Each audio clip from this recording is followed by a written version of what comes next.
Assalamualaikum warahmatullahi wabarakatuh.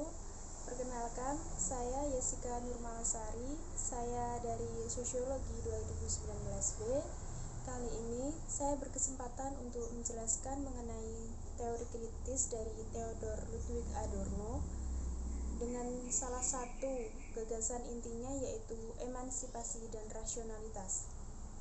Namun sebelum saya menjelaskan mengenai emansipasi dan rasionalitas, saya akan menjelaskan sedikit terlebih dahulu mengenai riwayat hidup dari Theodor Ludwig Adorno.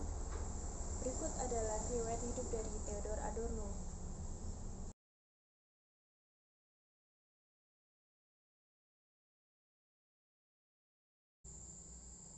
Theodor Adorno, atau yang mempunyai nama lengkap Theodor Ludwig Wiesengrund Adorno, lahir pada 11 September 1903 di Jerman. Ia merupakan seorang pencetus aliran kritikal teori Marxisme. Theodor Adorno memiliki minat utama pada teori sosial, sosiologi, psikoanalis, epistemologi, seni musik, serta media massa. Berdasarkan minat utama tersebut, Adorno secara khusus meminati musik sebagai sarana untuk melakukan analisis sosial kritis.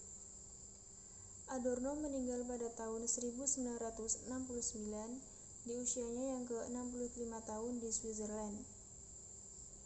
Adorno merupakan tokoh teori kritis yang termasuk ke dalam jajaran mazhab Frankfurt bersama dengan Max Horkheimer, Walter Benjamin, Jürgen Habermas, dan tokoh-tokoh yang lainnya.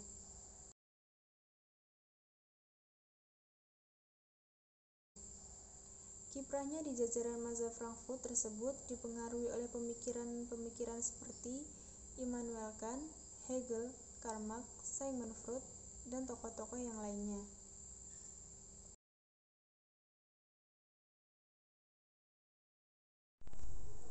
Setelah mengetahui dari riwayat hidup Theodor Adorno, kali ini saya akan menjelaskan mengenai pemaparan materi dari teori kritis emansipasi dan rasionalitas.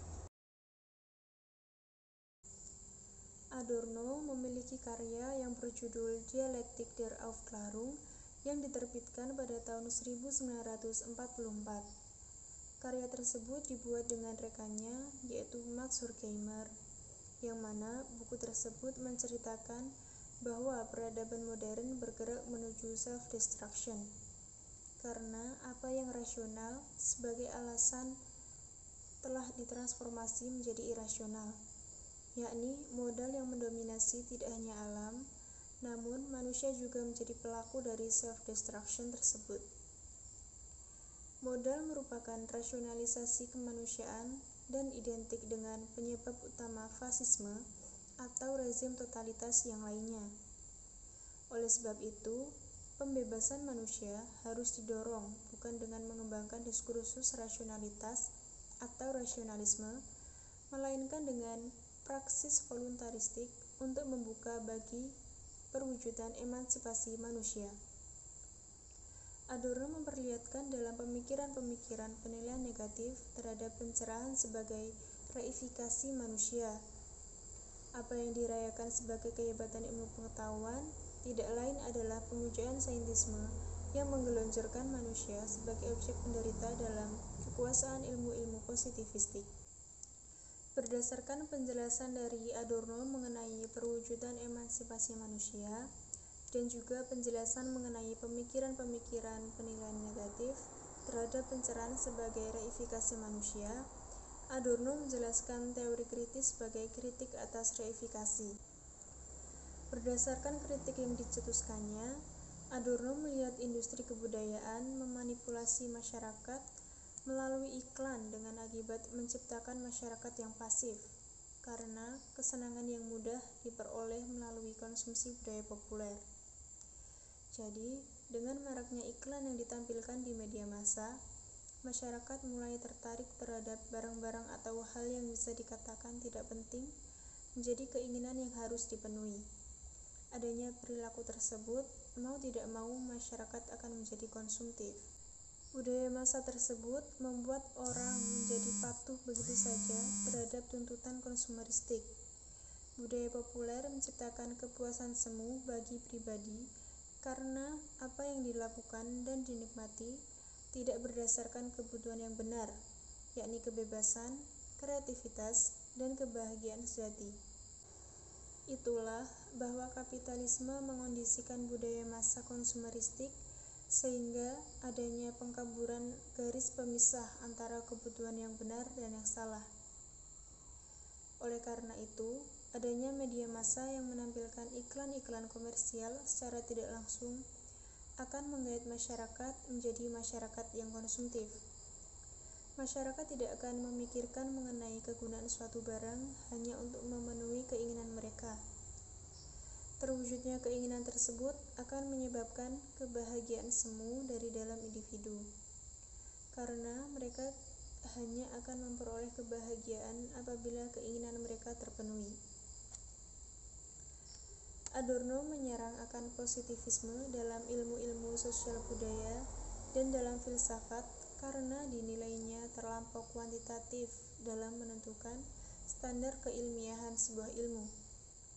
Ilmu-ilmu positif dengan mengajukan standar keilmiahan secara kuantitatif memberikan ruang dominasi subjek yang telaten dalam menguasai instrumen-instrumen ilmu pengetahuan positivistik guna menguasai dan mengontrol yang lain.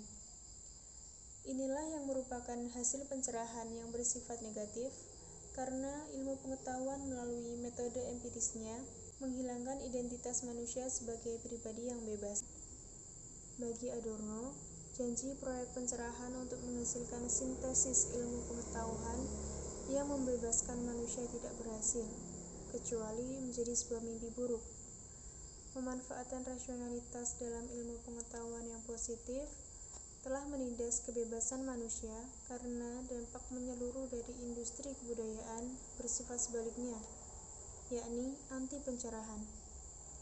Anti pencerahan di sini maksudnya adalah adanya dominasi teknis progresif atau penipuan massal yang tampak sebagai sebuah alat untuk membelenggu kesadaran. Pencerahan menghalangi perkembangan kemandirian dari individu-individu yang bebas yang seharusnya mampu menilai dan memutuskan sendiri secara sadar apa yang penting untuk diri mereka sendiri.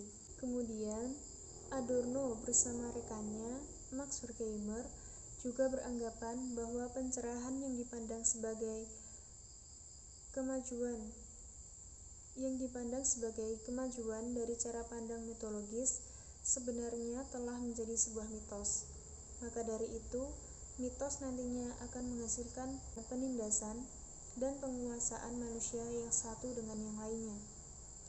Adanya penindasan tersebut memang benar adanya, seperti yang dialami sendiri oleh Adorno, yakni dengan munculnya ideologi fasisme di Jerman, di samping juga kepincangan yang diakibatkan oleh kemajuan teknologi yang telah memanipulasi manusia pada umumnya.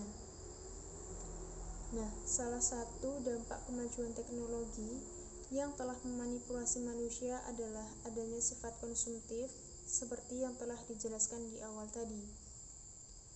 Perkembangan teknologi yang semakin pesat menyebabkan bertambahnya kuantitas barang-barang digital.